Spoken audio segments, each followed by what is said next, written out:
But the time is coming where these men will look more natural than women, and then a time after that is coming where they will be given the ability to bear children. So if you have a son and your son decides to make all these unwise transitions, and your son is actually the first person to bring a grandchild into this world, some people's hearts will not be able to handle that. And God is always warning about these kinds of things. And so these things, fatigue, sickness, depression, malaise, and emotional breakdown, were happening to the soldiers of America and to the citizens alike without discrimination. So that means that even a lot of soldiers that are physically tough could not emotionally and mentally exist. They couldn't handle what was happening. And so the whole nation basically had this defeated look. America had been worn down, and everything was very bleak and dreary. Now, I didn't actually see any footage of war. So in this dream, I didn't actually see what war we were fighting. But what I saw is that the U.S. military had base camps and checkpoints everywhere in America. And I have been speaking about this since 2021. God showed me that an era is coming where we are going to need papers to go from one state to another. It doesn't matter if the two states are right next to each other. It doesn't even matter if the states form a collective region such as the tri-state area. It does not matter. We will need formal ID to cross borders. And so there were checkpoints everywhere across America, and every few hours that we walked, there was either a small base, so a small military base, or there was a fully equipped military camp. So the country was completely surrounded and filled in with the U.S. military. America's own military was fully deployed inside the country instead of being away somewhere else. And there was also segregation by internal borders, limitations and checkpoints, and you could not move freely in America at that time. So after doing 6 tours in, that's toxic. That's what he said. He basically said that's toxic. He said that's highly contaminated. Why would you put that out there?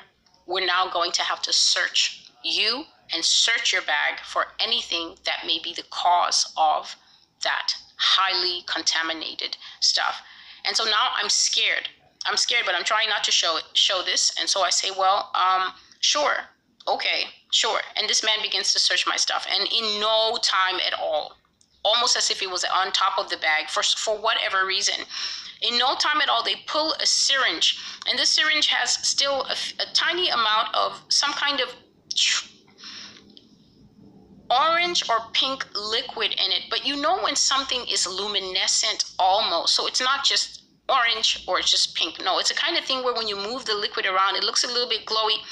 And my heart sunk as soon as I saw it. I didn't know why my heart sunk, because like I said, in this dream, knowledge was coming to me basically as the dream was moving along. So I was learning about myself and learning stuff as it was moving. But my heart just sunk.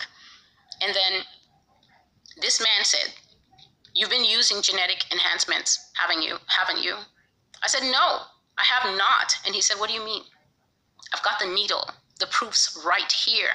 You have been taking genetic enhancements and you're going to go down for this. Because now I have to investigate you guys. For all I know, you're deserters, or maybe you're rebels who infiltrated the army, or worse, you're renegades that work for different sides. Which is it?"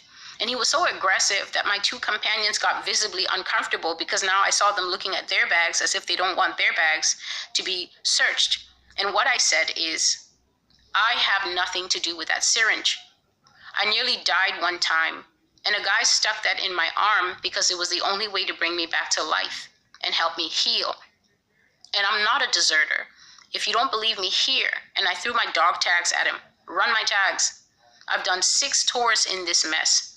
So for you to be out here trying to smear my character is pretty rich of you. I've done my part, and now I deserve to discharge and go home. I've given up everything for this war, and now I'm done, and I'm going home. All I know is that needle saved my life, and that's why I kept it. And so this information, I just said that, but I wasn't sure of what I was saying. And so the soldier and his partner, the barracks officer and his partner said, "You guys don't go anywhere. I'm going to go check this information out." And at that point, I started praying, and I just basically said,